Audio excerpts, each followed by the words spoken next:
So as my guest today, I have, my guest comes from US actually, Micah Bellieu, founder of Fluency Corp, a leading provider of contract language instructors and courses with over 10 years of experience now, serving Fortune 500 companies nationally and internationally. Fluency Corp aims primarily to increase effective internal and external communications and reduce operational costs from lost productivity due to possible language barriers. Thank you, Micah, very much for being here with me. Yes. Imagine a potential client is approaching you. What would you like them first to know about your way of delivering services? What would be the main differentiator between you and other similar companies? Yes, great question. So with us, at the very top of our marketing packet, it says insanely relevant language training. So we like people to know how customized it is. Every single client has completely different needs than another one. And we really want to meet those needs, whether it's a particular schedule. We've met people at 5 a.m., whether it's a location, you know, they say Wasco, California, in the middle of the desert, we will find a teacher, or a specific goal, you know, whether it's I need to be able to do this presentation at work, or a family member needs to be able to attend a parent-teacher conference in the country where they've been moved. So truly differentiating each client from another and making sure we're serving that specific need. Well, an excellent and very good language instructor should have several fundamental traits. Can you name like a top 3? Yeah, so whenever we're interviewing for our language coaches, we look for 3 things to see if they have these core values as a person and as they deliver the lessons. So we believe that the language coach and the program they put together has to be fun and interesting, because how do you remember boring? Yeah, so you're looking for entertainers actually. Yes, their personalities. Yeah, because most of our contracts are for 50, 100, and some clients have 300-hour contracts. Can you imagine if the lessons are not fun or interesting or creative?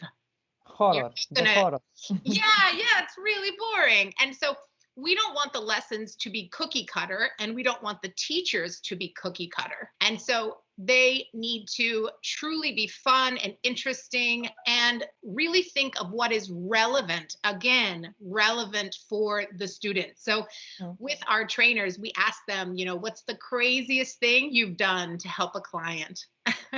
And so a lot of times they've said, you know, oh, in Texas, we help them find horseback riding lessons for one of their students.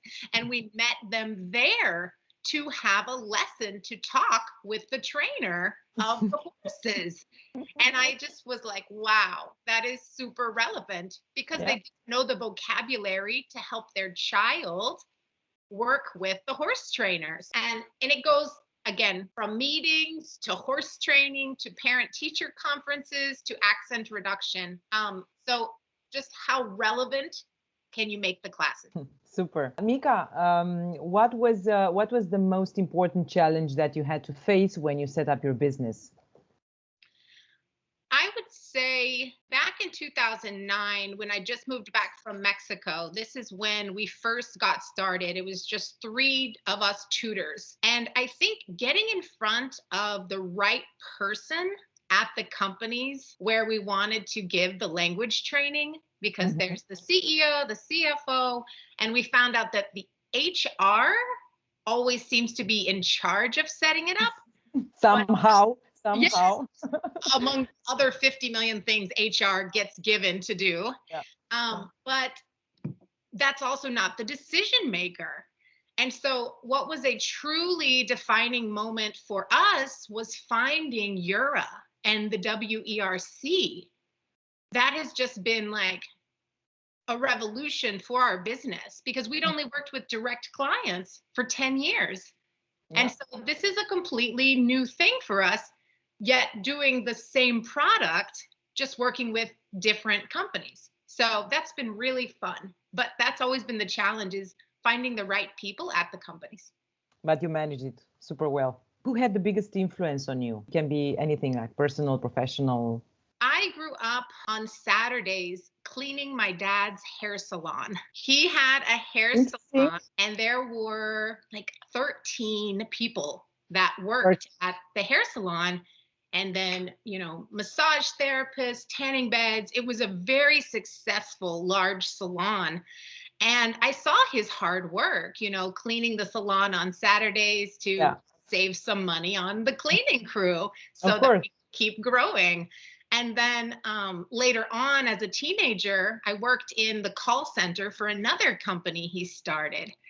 And so I just saw him think up these ideas and make them happen. And so to me, it's just what you did. You thought up an idea and you made it happen. But that daily work of putting in the time and the effort. Yeah, just that daily time. And then after 10 years, you look back and you're like, whoa, we've come a long way from 2009. But that definitely from my dad. Micah, what is your superpower? My superpower, I think, can best be explained in Japanese. Oh, okay. It's actually, I'm going to translate it, obviously. It's called reading the air. And basically, it's like reading the room, we would say in English. But like in feeling Japanese, the people around you?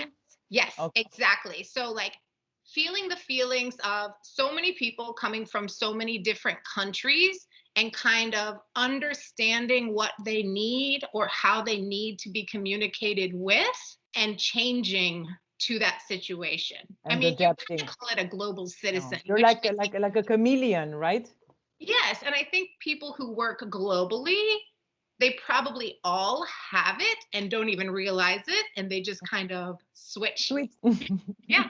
Exactly. If you wouldn't manage your company and you wouldn't be where you are right now, what else would you have done? So I first started to go to school to be a singer-songwriter. So that was my first career. And then I was a writer in newspapers and magazines in Boston. So I think if I hadn't gotten the language bug, I would have probably continued in that way. Super. Thanks a lot, Micah. Yes, absolutely. Thank you.